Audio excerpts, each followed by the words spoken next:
మనకి ప్రస్తుతం కాంగ్రెస్ పార్టీ ఏదైతే మరి బీజేపీ మీద ఆరోపణ చేస్తూ ఉందో ఓటు చోరీ చేశారని చెప్పేసి, దాని తర్వాత కొన్ని ఓట్లను దొంగలించారని చెప్పేసి, ఈ విధంగా మరి రాహుల్ గాంధీ గారు కూడా ఒక ప్రచారాన్ని అయితే వెలుగులోకి తీసుకొచ్చారు కదా.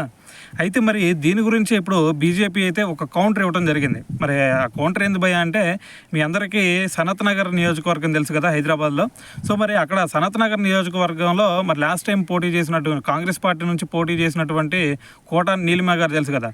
సో తనకి లాస్ట్ టైం ఎన్ని ఓట్లు వచ్చినాయి అంటే దాదాపు 22,400 పైన ఓట్లు వచ్చినట్టు ఉన్నాయి.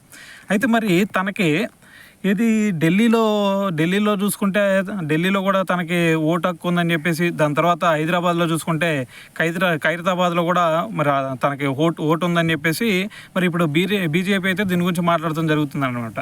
అంటే మరి మీరు ఓటు చోరీ జరిగిందని చెప్పేసి చెప్తా ఉన్నారు. మరి మీ పార్టీ నుంచి పోటీ చేసిన నాయకురాలకే మరి 2 ఓట్లు ఉన్నాయి దేశంలో చూసుకుంటే. మరి ఇప్పుడు ఎవరు ఓటు చోరీకి పాల్పడినట్టు అని చెప్పేసి బీజేపీ కూడా ఒక కౌంటర్ ఇస్తుంది అనమాట.